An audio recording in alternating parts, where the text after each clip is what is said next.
Hello, everyone, and welcome to the latest installment of the India Philanthropy Alliance's Critical Dialogues webinar series. We are so pleased that you have joined us, whether you're attending live today, December 5th, 2024, or whether you're listening to a recording of this later on. I'm Alex Counts. I'm the Executive Director of the Alliance, and which is a network of some of the most effective and well-known nonprofits that work in the U.S. To raise money and build alliances and build their brand, but do their programmatic work in India. Now, leadership is a key thing that we're going to be talking about today, mission-driven leadership. And if you're part of this webinar, if you're listening to it or watching it live, I consider you a leader in trying to ensure a bright future for India and some of the people that may have been people and ecosystems that have been left out from the incredible progress of India in the last couple of decades. I know both of the speakers, Raj Gupta and Ramesh Srinivasan, well. I've read both of their books. These are outstanding books. And they both have studied and practiced leadership at the highest levels, and they're going to share their experiences with you, hopefully in a very practical way that can help you in your leadership perform better. I want to mention three things before I turn it over to our moderator. Recently, the India Philanthropy Alliance, after more than 2 years of discussion, we released a statement on the best practices in philanthropy. Both Raj and Ramesh were contributed to that statement, and it really is the distillation of what we think makes for effective philanthropy for those who are getting involved in it. So I encourage you to check that out. It's on our blog. You'll be hearing more about that. Also, we have a survey that we're doing right now to really map the current practices of Indian American philanthropists. And we're trying to get 1,000 respondents to this. And so we're getting close to about the halfway point, but we really need a final push. And if you're watching this or listening to this, please fill this out. It takes just 15 minutes, and it really help the nonprofits that are involved with IPA serve the funder community better and serve Indian American donors better. Third, we have India Giving Day that is coming up in March 14th of next year. And this will be a third national celebration of American philanthropy to India, celebrating its possibilities to grow greater in amount, its possibility to be more impactful, and to be done more joyfully, to bring more joy to the people making the donations of their time and money. Okay, let me turn it over here to our moderator, Shreya Agarwal. She's the program manager of the Wadhwani Impact Trust, where she manages the philanthropic portfolio of the Wadhwani family. She's also a board member of the India Philanthropy Alliance. And the foundation's flagship initiative, the Wadhwani Impact Trust, Wadhwani AI, based in India, develops AI-driven solutions to address systemic challenges in healthcare, education, and agriculture. Shreya's work involves aligning organizational strategy, building organization capacity, and ensuring effective program delivery. A public policy graduate from the Harvard Kennedy School, which I will not hold against her as a Cornell graduate. Her academic and professional foundation spans research and policy design, government consulting, strategic grant making, and program delivery across sectors. Shreya, over to you. Thank you, Alex. Thank you. Really appreciate that. And you, in particular, with the team at IPA, have been doing such incredible work bringing together the Indian community in the US to support development work in India. I personally have benefited so much from IPA's work building a network of professionals, a community in the US that are working to advance development goals in India. Today's event is part of a webinar series, like you said, Alex, and we are so privileged to have these two incredible people sharing their wisdom and leadership lessons with us. I'm sure we're all going to have a lot to learn from this conversation. This audience in particular, needs no introduction to our guest today. But for those of you who may not know, it is my pleasure to make a formal introduction. Ramesh Srinivasan. Ramesh, welcome to the webinar. Joined McKinsey and Company in 1994 and is now a senior partner and a leader in their pharmaceutical and organization practices in New York. He's the global dean of the Bauer Forum McKinsey's program for CEO learning. Ramesh is also a member of McKinsey's Global Social Responsibility Council and is actively involved in the education impact sector. He's a trustee on the board of Akanksha, a leading nonprofit institution in India that several of you are familiar with, that provides educational services and opportunities to underprivileged children, and also an advisor to Teach for India. Ramesh is an illustrious alumnus of IIT Madras and IIM Ahmedabad. He is the co-author of a best-selling book, The Journey of Leadership, came out recently about 6 months ago. I read the book very much like Alex, and it really refocused the idea of leadership to authenticity, empathy, and courage for me. In fact, the book showcases these values in practical action through real life stories of some extraordinary leaders that Ramesh and his team have worked with. Ramesh, welcome once again. Thank you, Shreya. Raj Gupta, good to see you, Raj, here. Built a 39-year career at the Fortune 500 specialty materials company, Rohm and Haas, retiring as chairman and CEO in 2009. Raj is an alum of IIT Bombay, Drexel University, and Cornell University. He and Kamala Gupta, his wife of over 50 years, are philanthropists, are involved in supporting education and health research. Their family foundation, which means light in Hindi, was launched in 2009 and has contributed to education, healthcare, and community organizations in both India and the US. Since its inception, the Family Foundation has contributed funding towards academic and research work at his alma maters, Cornell, Drexel, as well as IIT Bombay. The foundation also supports nonprofits in India as well as in the US, some notable names being Pratham, American India Foundations, and one of Raj's most notable contribution is to the Johns Hopkins India Institute that was in fact co-named in his honor as the Gupta Klinsky India Institute. Raj has documented his personal and professional journey in a book titled $8 and a Dream, My American Journey, that I very recently finished reading, and I have to say is an excellent read, very candid, captivating story of Raj's life, describing not just how to lead organizations, but also one's own life with integrity and grace. Raj, welcome to our webinar this morning. Thank you, Shreya. We will speak more about both your books as part of this conversation, but I wanted to say that for me as an aspiring leader, in a world that looks dramatically different today from when both of you started out your career, with technological advances, Gen AI, the role of government, civil society changing, reading both your books really filled me with hope. I realized there is actually no playbook or one size fits all for leadership. It's truly a journey. You just keep moving ahead, learning, growing along the way. And the stories in your books taught me that each journey is actually unique. And one really needs to look within, find courage and trust, and first learn to lead your own self before you turn to society and organizations. So with that, I want to take a moment to really set context for why we are all here today.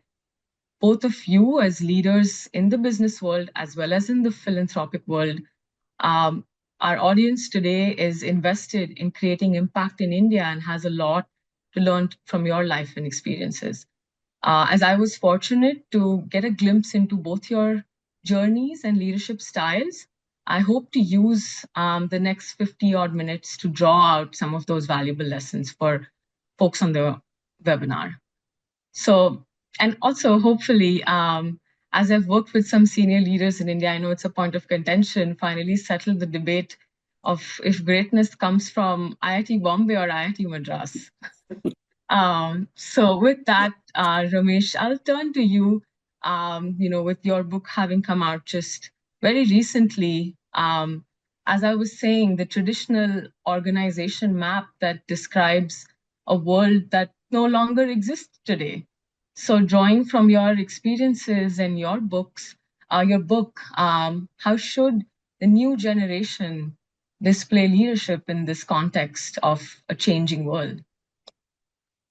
Thank you, Shreya, and a real privilege to spend some time with both you and Raj and explore this discussion. First of all, there's no question. I think IIT Bombay seems to be doing great, but IIT Madras, I've been very impressed and inspired by what they're doing around entrepreneurship and also promoting women leaders, causes that I've been very inspired by. As I reflect on the new generation of leaders, for the most part, I'm actually filled with optimism. When I look at people coming into McKinsey, or I even go back, I spend time with the folks coming in as fellows to teach for India that I'm associated with, or another organization called Circle, where I see some of the entrepreneurs that Circle is supporting. I am actually quite inspired. These younger generation of leaders have an even clearer sense of purpose. They want to make a difference to society. Frankly, I have learned from them how to find my own voice, be more vocal on social media. I've been more vocal over the last 6 months compared to ever before. It's been a terrific learning for me. So I'm actually filled with optimism and hope. And yet, you're absolutely right. There's a lot changing in the world: climate change, geopolitics, Gen AI, technology disruptions. All of these are challenges that people need to deal with. So, my suggestion to people coming into the workforce is to really think about how can they learn every day. Mahatma Gandhi said this: live every day like it's your last, learn every day like you live forever. So my invitation to aspiring emerging leaders in coming into the workforce is ask a lot of questions, be curious. This is the time you can actually you don't there's in fact an Akanksha alumni recently told me, no question is stupid. It can only be lazy that you need to be careful about. So that's what I advise emerging leaders. Within McKinsey, we have a principle called exercising the obligation to dissent. And I meet a lot of young people who come into McKinsey, and I tell them the first order of business is to learn how to do that, and how to do that in a way that is thoughtful, building alliances and connecting with people to really exercise that obligation to dissent, learn, be curious, and understand how things work. That would be my biggest advice, Shreya. Thank you. Thank you for that. That's very insightful, Ramesh. Raj, I do want to ask you kind of the same question. I know that self-reflection and mentorship also has played a role in your journey in your early sort of years. What advice do you have for the young generation that are leading our new world in this current context? Thank you. Well, first of all, I won't compare IIT Bombay or IIT Madras. They're both great institutions. Let me say a few things, because I believe that there's certain things which are the core values that have to be at the fundamental level for anybody to be successful. It doesn't matter what the world looks like.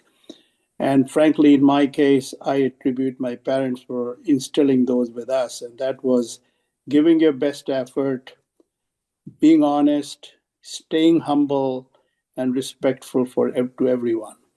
And I think that's something that has served me well all my life. I would also say that as much as the world is changing, but I think the fundamental things of what makes one successful have not changed. They have definitely evolved. And some of the things which I've seen work in the past, today, and hopefully will work tomorrow, that you have to select an organization that shares your core values and has impeccable reputation. Because, reputation today is such a critical element that travels with you all the time.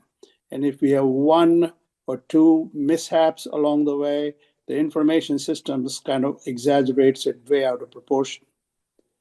I think the second thing I've learned, is always when you have a position, always think beyond your job, not just contributing to what you're asked to do, but put the organization ahead of yourself and think about what you can do more of.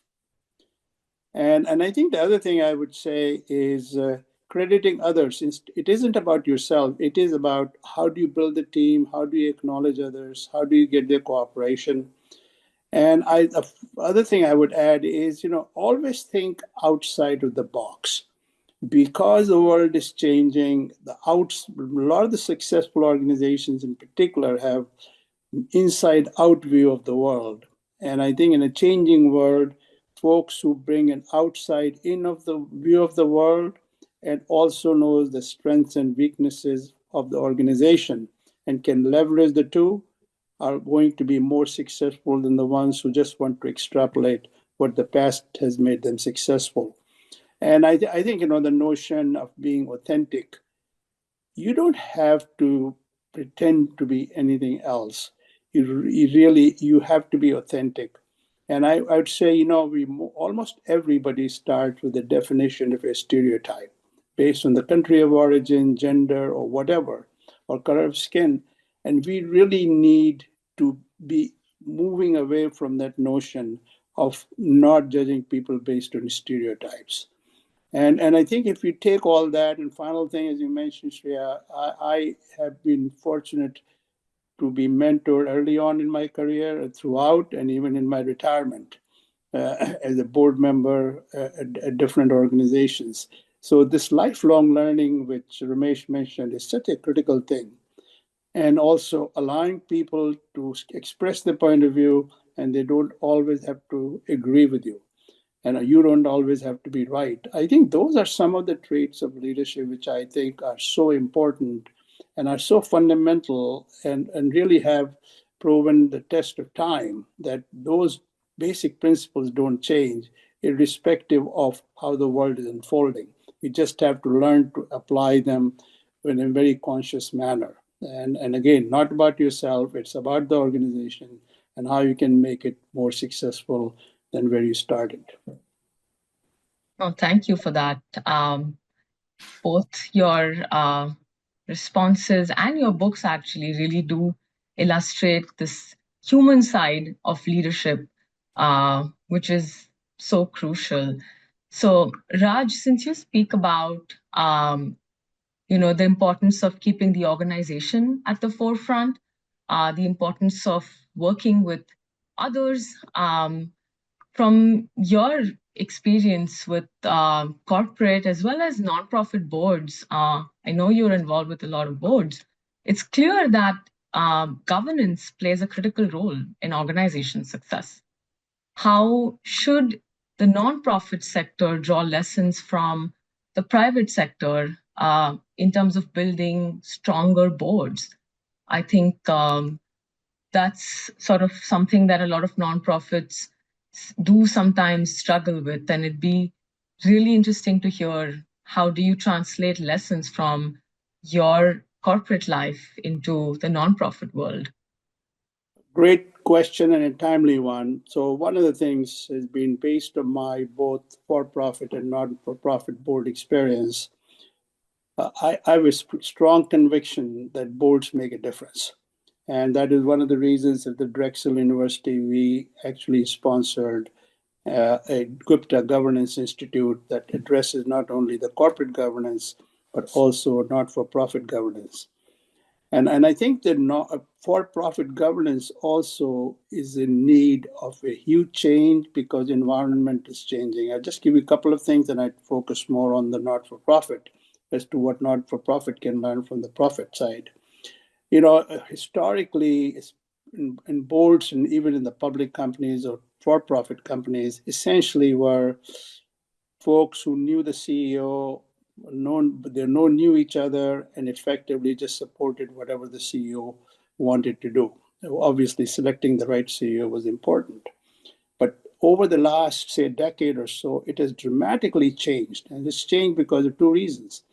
One is boards are supposed to represent the shareholders, and the concentration of shareholders today globally, where 15 to 20 organizations control 80-90% of every company in the world, they demand board quality, they demand board performance, they want demand board engagement, and they really hold boards accountable. So even the corporate boards are in midst of dramatic change at this point in time. And in fact, I just wrote a piece in the Fortune editorial about 2 weeks ago, talking about in the changing world, companies should think about reshaping their board first, selecting the right CEO, and then taking what I call the right level of risk to transform their company for the future. And so the boards have an incredibly important role to play both for profit, and now I'll come back to the nonprofit. So nonprofit boards, I served early on in a hospital board, a university board, and industry organization boards. And actually, when I retired, I made a very conscious decision that I want to spend my time where I can contribute and learn. And I want to support the organizations and nonprofit where I believe in their cause, I believe in their leadership, and I will provide the money, but I do not want to spend the time. And you might ask why.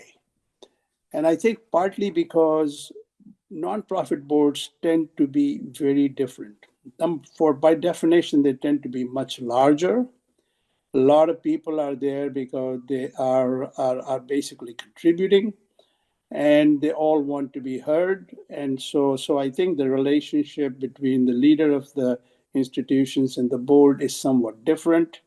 Things move at a very measured pace, and not the way they move in for-profit organizations. So I think, and from my perspective, the not-for-profit boards also need to rethink about their role and how they can have an impact. Now, what I have done, obviously the two organizations that I've supported, Gupta Klinsky, Hopkins India Institute, and the Governance Institute at Drexel, I am active on both of them. I'm co-chair of one of them.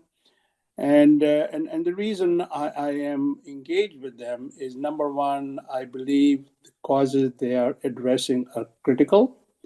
Number two, that they have the leadership and track record that really will make a difference. And then I can really add some value and learn a lot. And hopefully I can contribute beyond just giving money. So those have been my thinking about both for-profit boards need to evolve, and they are evolving, and not-for-profit boards also have a long journey ahead of them, and there's a lot they can learn from for-profit boards as well. Thank you, Raj. That's really fantastic insight. And I actually do want to flip the question from working with others, and you so correctly described how the nonprofit boards need to focus on the bottom line in the social impact sector, which is creating impact, which is kind of what the for-profit boards do in terms of focusing on bottom line, which is creating revenue for the for-profit world. Ramesh, I'm curious, since your book kind of focuses on while you're listening to others, but you're also having to constantly play a balancing act between being democratic, listening to everyone, but also being authoritative.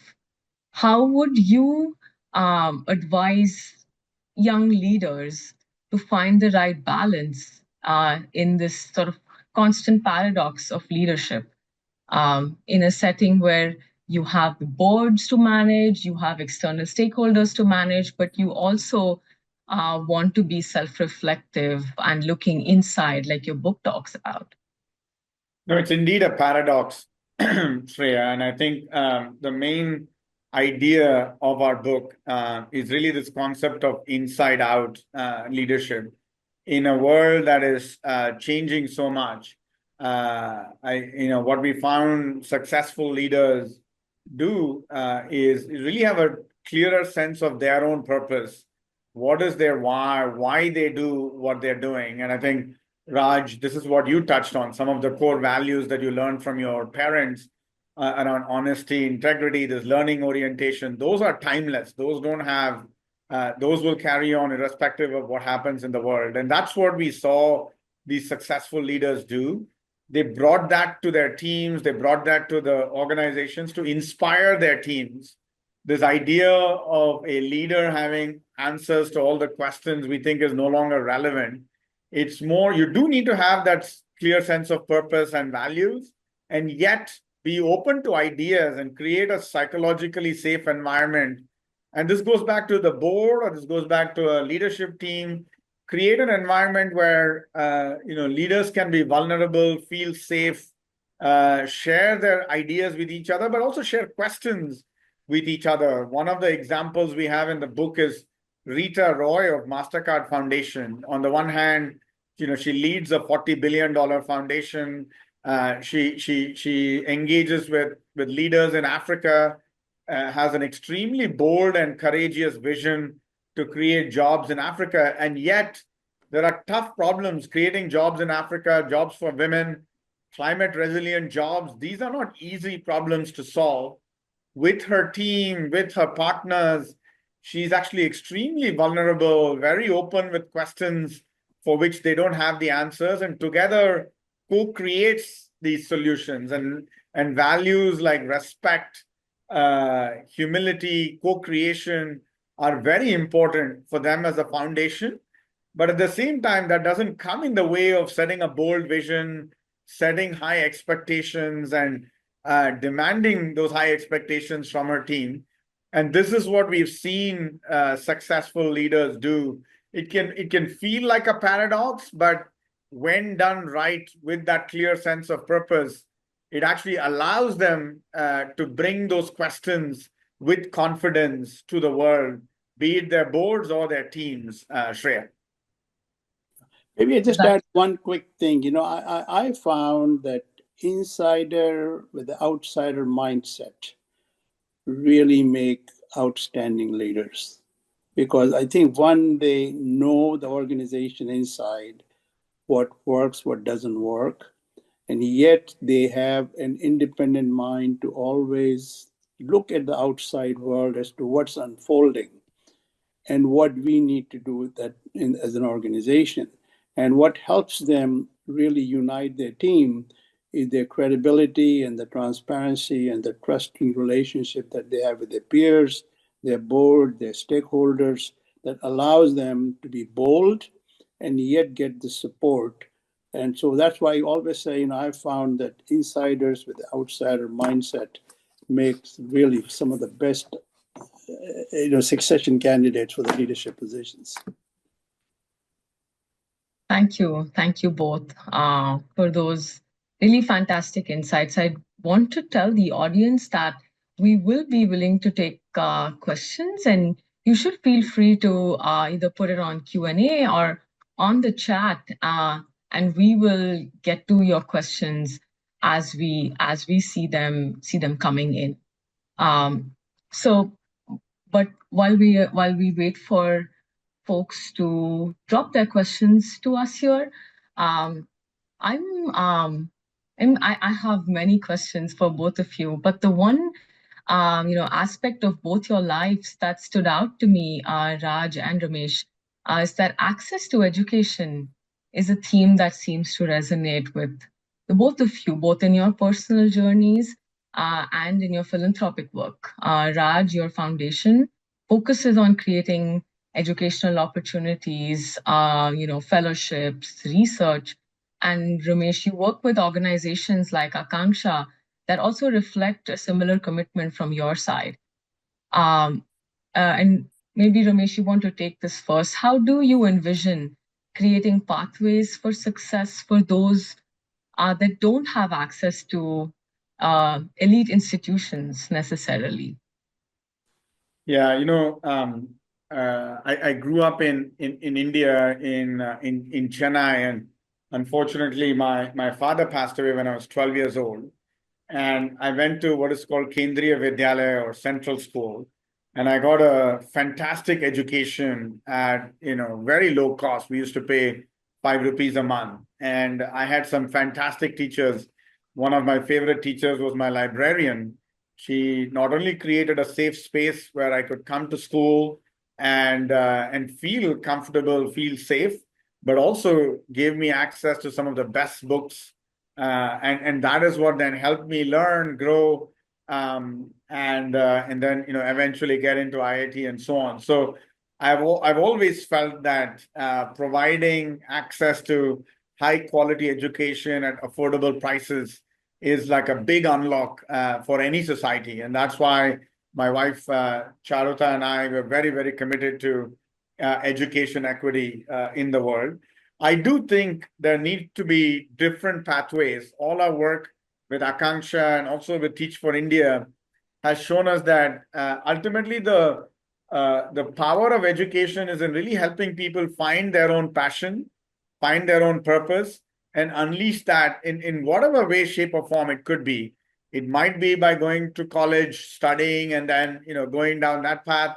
It might be by becoming an entrepreneur, finding an ability to find opportunities in the world that you're able to satisfy, and becoming an entrepreneur, or becoming learning a craft that you really enjoy doing, that you're good at, and getting the resources that can then help unleash that potential in the individual. So, and even in our work at McKinsey, in our social responsibility work, there are 70 million Americans who don't have college degrees. We've been helping in partnership with other nonprofits, helping create pathways where people can unleash their full potential, continue to learn and grow, get coaching, get access to resources, get certifications, so that they can do the best that is possible. And college degree doesn't have to be like a constraint for them. So along with an organization called Opportunity at Work that we support, in many other companies, they've been launching what is called a paper ceiling campaign, so that a degree doesn't come in the way of unleashing the potential of a person. So very much I feel education has to be a fundamental right for people, and society has to create pathways that help people find their purpose and then continue to grow and unleash their full potential, Shreya. Fully agree with that, Ramesh, and thank you for sharing your own journey, at the KV as part of that. Raj, would you have any thoughts to add to that? And also in your work as a donor, if you could sort of bring that perspective, sorry, and how do you think about, you know, your organization successfully building education opportunities, and how do you measure the performance of your donations as a sort of consequence of that? Ramesh covered a lot of ground, but let me give you a little bit of my own personal story. So we are 6 of us born over 7 years, and between 1944 and 51. And my parents really were very honest people. They didn't have a lot of resources, but they put education as a high priority. And I think we all went to public schools of with almost minimal tuition. But one of the things I have learned and have really become a big believer on is not where you go, but what you do with the opportunities that you are presented with. And that really struck me when our older daughter was looking at colleges, and a couple of top colleges in the US we were visiting, and we asked them a question as to, beyond the scores, what is it that's important to you in selecting the students? And there was a very uniform theme, and that was, the person who's growing up in a village in Kansas is not have the same background or opportunity as somebody who is well off going to a private school in New York and Connecticut or somewhere else. And what we look at in a student is, given what they had in front of them as opportunities, what did they do with them?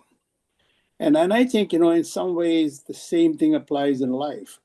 Is at the end of the day, you're obviously going to best universities as two things. One is makes you compete with the best of the best and helps you build the network. On the other hand, if you really are an individual that is going to give your best effort, irrespective of schools you went to, and make a difference and learn and grow, it doesn't matter. In fact, the association with elite institutions has some value, but at the end of the day, you really create your own path. And I think just because somebody went to an Ivy League or a top school in India, I don't think that basically guarantees that they would be successful. In fact, I would say it's another interesting observation that I would make is, Jack Welch, whose legacy is always going to be questionable in some ways, but his basic rule at GE was very simple. He wasn't recruiting MBAs from Ivy League schools or anything like that, but he wanted the best of the best students from the middle class schools and the state schools, because they had this intense desire to make a difference, learn and contribute and grow and be successful. And I think there is so much of the success in life and impact is a function of what makes you really do your best and make a difference in the right way. Is so much the personal thing as opposed to just the institutional impact, just one person's point of view. No, absolutely. And I took a class at the Kennedy School by Professor Ronald Heifetz, who teaches adaptive leadership. And he would say that there is actually no such thing as leaders. There are only moments of leadership. Yeah. And this actually ties to a question I'm seeing on the chat. Could you give us an example of applying your leadership philosophy and how I described it right now, a leadership moment when it was actually difficult to do so? And what did you learn from that experience? You want Ramesh to go first? You want me to go first? Why don't you go first, since we were just talking about seizing opportunities? So, in my case, let me talk about one professional moment and one personal. And professional moment was, I was CEO of a company called Rohm and Haas, very successful company. And third of it was owned by a trust and foundation, third generation. And right at the very difficult time in the economic history, in 2008, they reached out to me to say, we want to sell, monetize, because we're too concentrated in one company. And our advisors say we should be selling out. And that was a very testy time. And in fact, so we took about 6 months to decide we wanted to sell, what the value would be, what the conditions would be. And Dow Chemical was the eventual buyer. But with the financial crisis, they basically said they don't have the money to close it. And that was a very testy moment for me personally and professionally, because I was key person on behalf of the board and company to negotiate the transaction. And this buyer basically said they were not going to complete it. And that really was a soul-searching moment. And frankly, what saved the day was what I call the trust and transparency that I had built with my board, with the family, and with all the key stakeholders, that we gave it the best shot because they were all part of the decision making in terms of agreement, and we will do our best to save the transaction. But nobody could really look back and say, you didn't tell us this or you didn't tell us that. And I think those 6 or 9 month period between January of December of 1998 to April of 99, when the deal closed under original conditions, was a very testy time. And I was also diagnosed with a prostate cancer during that period of time. So I think that was really, to me, was a moment of reflection, moment of what's important. But what supported me was, frankly, my family support and the fact that all the stakeholders were totally aligned, fully informed. There were no secrets. And I think that transparency and trust to me is become a very important thing in everything I try to do in my life, is building that and making sure that we are all on the same page, we are all well informed, we are all operating with the same data.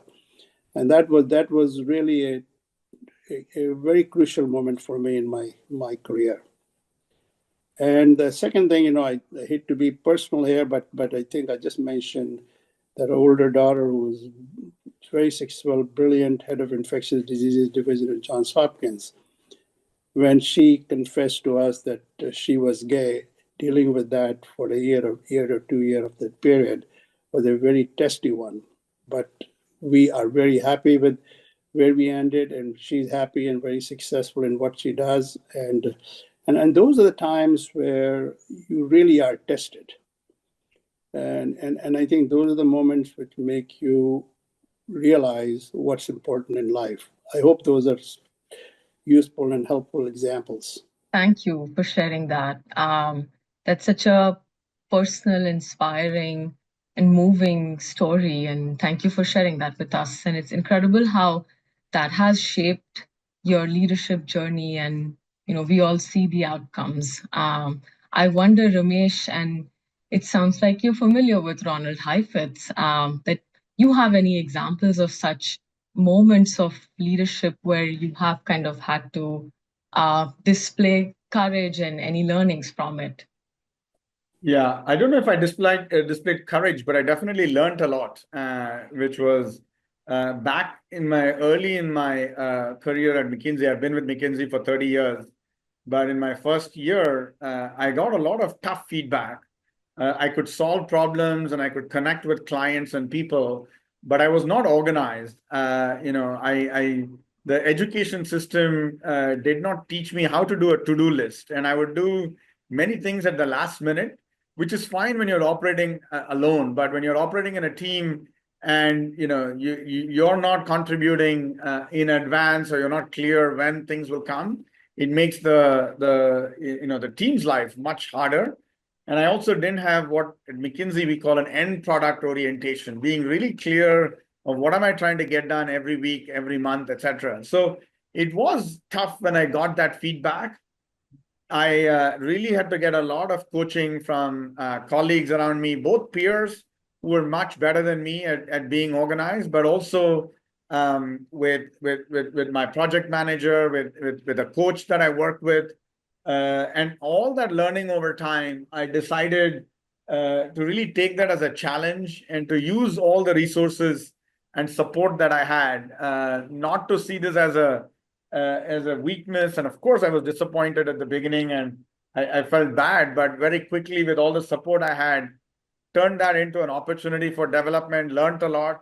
And part of what we have in the book is 100 micro practices that we and I have seen leaders practice to be purposeful, to be productive in the world. I myself have a list of micro practices. That is what has allowed me to be a senior partner, serving clients, writing a book, being on 5 nonprofit boards. And so I've really turned that area of weakness into a strength without changing who I am. I'm still at heart, I like to just be by myself and not be structured in what I'm doing. But at the same time, when needed, I've built that skill and I've learned that I might have whatever preference, but I can still, being organized is a skill, and it has helped me be more productive, more purposeful in life, Shreya.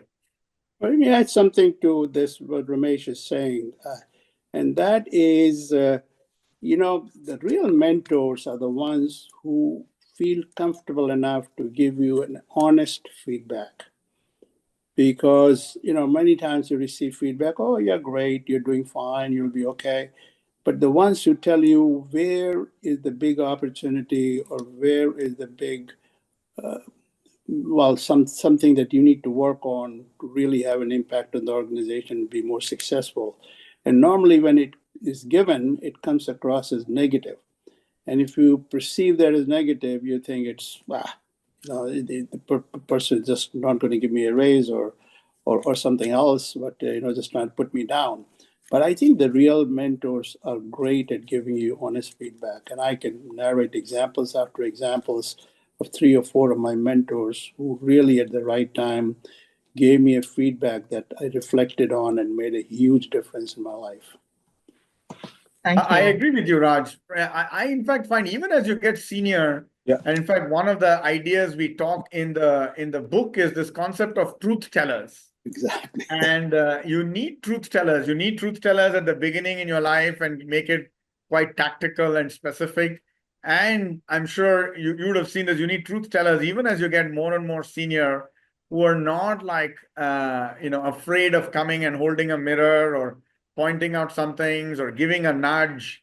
And so one of the media company CEOs we interviewed for the book, he had a system where he had set up at multiple levels in the organization what he called a truth teller network. People would come and speak the truth. People from the front line who would say, hey, the customer is or this set of customers are not likely about not liking some product or some aspect of the service, and not hesitant to come and share that back with with the media company CEO in this case. So I am 100% with you that this concept of honest feedback, as you're calling, or truth telling, as we called it, is so critical and has to be cultivated both by early tenure leaders, but also later in their careers. Shreya. Absolutely. At any time in your career. Absolutely. Yeah. So just a very quick follow-up to what you both have just talked about, as people in your network that enrich you, that speak truth to you. This is about people that are sort of helping you grow.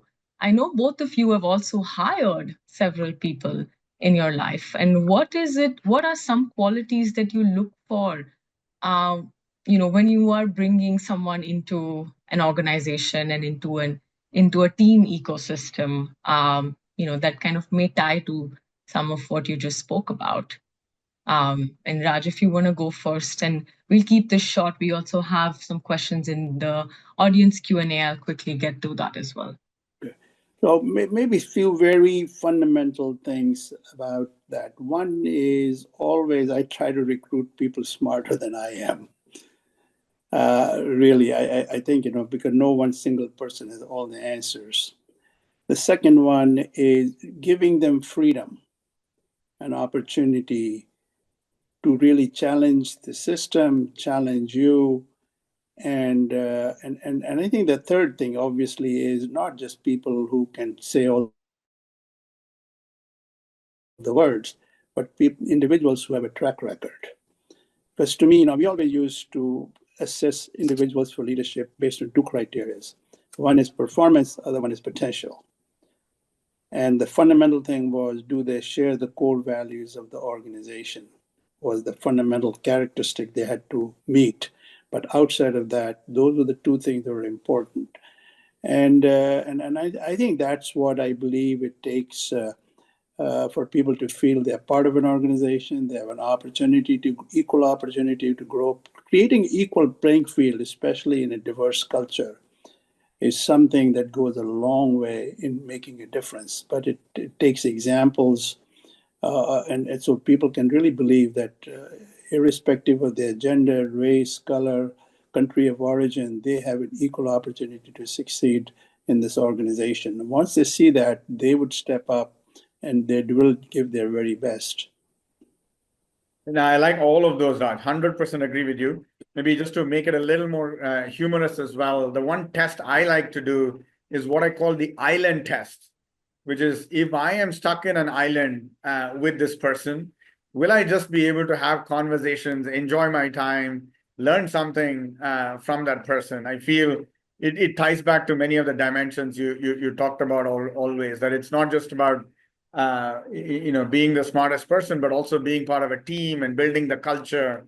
That is so critical for any institution long term. Mhm. Thank you. Hearing both of you reminds me how much leadership is not just about vision and what we say, but really what we are practicing. And I can imagine that hiring people smarter than yourself is actually not an easy thing to do.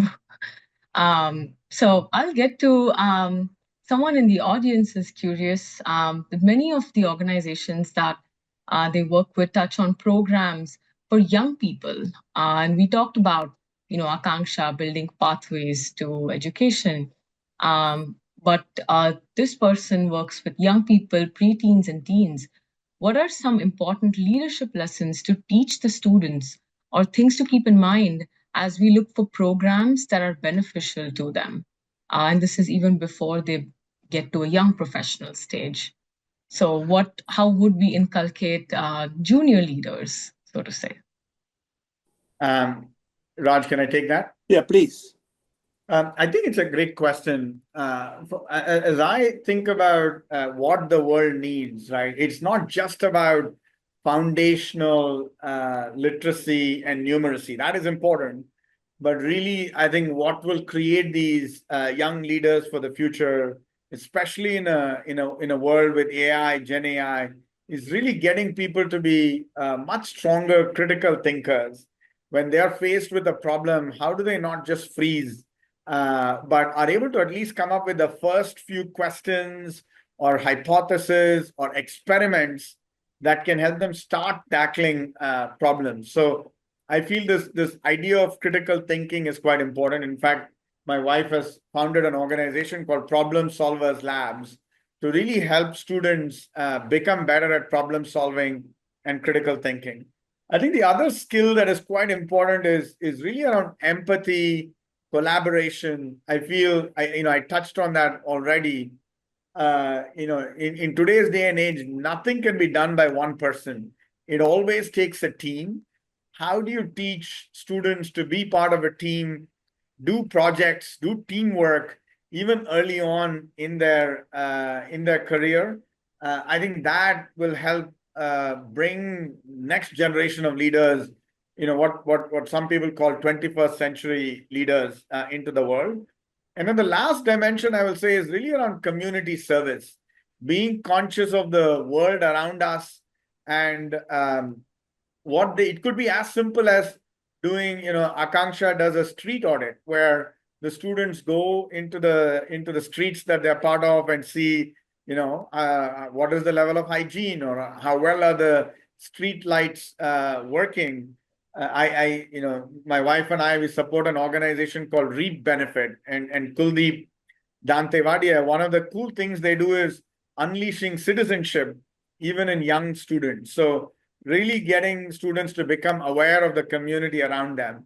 So those are the three skills I'll call out, Shreya: critical thinking, collaboration, and community orientation or citizenship as key skills that program should develop in young adults. No, you make excellent points. And the one thing that I'm thinking about, as we speak about all these wonderful nonprofit initiatives, and they really hit at the heart of sort of a young person, building character, building personality, building leaders. The one thing that we at sort of our Vadhwani ecosystem are constantly talking about is how do we scale? How do we take some of these solutions and ideas to bigger scale? And one of the stories, Ramesh, in your book that stayed with me was Wendy Cobb from Teach for All, and the idea of taking this program from one country to another, and now across the globe with Teach for All. Any lessons on scaling some nonprofit solutions as leaders have to think about different contexts, geographies, cultures. And Raj, you talked about, color, age, like, how do we overcome these kind of barriers? And either one of you, if you're inspired by the question, please jump in. I think, Ramesh covered a lot of territory, but one of the things I encourage, including my three grandsons all the time, is think bold. Don't be constrained by what is expected of you, what the environment is. Obviously, be respectful in a way you express it, but don't be afraid. I may tell you an interesting example in my own life, and this is I was coming back from Europe to head up Asia, working out of Philadelphia. And my boss in Europe said, Raj, I only have one advice for you. And he had seen me work over 10 years. And I worked for him in a couple of different assignments. He says, you have great ideas, but you don't express them. You're too, what I call, subservient to the seniority and the age in the people who are sitting in the room. And this is the missed opportunity. And he said, I only have one advice for you. Speak the truth. Don't be afraid, because if you don't, you're going to cheat the company and you're going to cheat yourself. And to me, that really is something that struck with me. Not that I have completely overcome my biases growing up in India, respect for age and authority, but at least when I need to speak up, I do speak up. And that's what I encourage people to do, is when you have an idea, it doesn't have to be conventional. Be respectful, but do speak up. No, I love that a lot, Raj. One thing I will say, since you brought up Wendy, Shreya, Wendy, she's in the book, and I really invite people to read the book. I've been observing Wendy as a leader for 15 years. She talks about it very openly. Scaling is not just about scaling, right? But it's scaling with impact, scaling with quality. So when you want to do that, that is actually quite hard. It's not easy. And Wendy had this idea of education equity, which, through Teach for America, she had made huge progress, but she wanted to she had the idea of bringing it to the world. 15 years ago, her notion was, she had a playbook, she had a model. How does she take it and convince people that, this is how they should do it? As I reflect on her own journey in the last 15 years, the big insight she has had is that control is an illusion. You cannot control exactly how people do things. Wendy still has a vision for education equity. She still has lots of ideas, but the role she plays is much more as a facilitating leader, where she supports leaders, she challenges leaders, but the entrepreneurs that she now has in 62 countries around the world that the Teach For concept has gone to, she is there enabling these leaders to be successful versus just coming in with a playbook or a model and telling them what to do. So that shift has been really inspiring to observe, and the impact of that has been tremendous, Shreya. Thank you. Thank you for that, Ramesh. I'm really happy to hear that it's possible, you know. But with that, I want to close the webinar. Thank you so much, Raj, Ramesh, to our audience, the IPA team, for organizing this, for this insightful conversation. We've heard firsthand how leadership is not just about navigating challenges, but about creating opportunities. Both your journeys remind us that leadership is, in fact, deeply personal. One has to get vulnerable, yet the impact of leadership can be profoundly global. To our audience, I hope that today's discussion leaves you with some new ideas, motivation to lead with purpose, really make a difference in your communities. And for young people too, if there are any people in the audience. Thank you for joining us. I'm going to hand over to Alex. Alex, I know you want some time. Everybody have a wonderful evening in India and a good day in the US. Thank you, Shreya. Thank you so much. I'll be very brief. I just want to say thank you to our panelists, especially Ramesh, who's been traveling and just landed in India, and it's late at night, and I don't know how many hours since you slept, but this was, when I invited you both, this is what I was hoping for, and then more. You delivered more. Shreya, you did a fantastic job moderating. I think we may install you as the permanent moderator of our webinar series, but we'll have to see about that. I'm excited about promoting this recording so others can have access to it. And I'll just share a couple of things before I do a little housekeeping. I love this idea of exercising your obligation to dissent, but to doing so in a thoughtful way. I can see how I've gotten better at that in my career, and it's a really core leadership skill in an organization. The timeless values that Raj's parents instilled in him, I want to go back and think about those that my parents gave to me. This idea of being authentic, not pretending to be someone else. I remember in my 30s, I used to somehow start mimicking the writing and speaking styles of people I admired. And maybe that's okay as a start, but then I really had to develop my own. And that which is different from any, it incorporates things from people I admire, but it's really me. That takes time. Creating a psychologically safe environment partly by being vulnerable yourself, instilling an insider, being an insider with an outsider mindset. I want to think more about that. I'm still trying to get to the bottom of that, but that's a deep concept.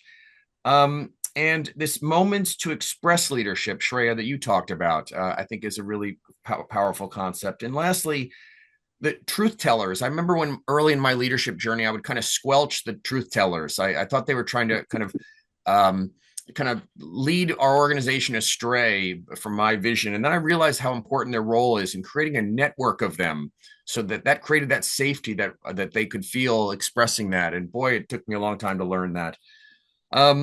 I want to just encourage all of you to buy the books of Ramesh and Raj and then review them on Amazon or some other place you want to. I've reviewed both of them myself. I want you to consider filling out this 15-minute survey, especially if you're Indian American, and to join us in whatever way you want to in taking part in celebrating and observing India Giving Day on March 14th and in all the lead-up activities. Thanks to our speakers, thanks to Shreya, thanks to the participants, and thanks to you who will view this in a recording in the future. And we will return with our Critical Dialogue series next year, covering topics such as climate change and leading international institutions. Thank you all. Thank you, Alex. Thank you all.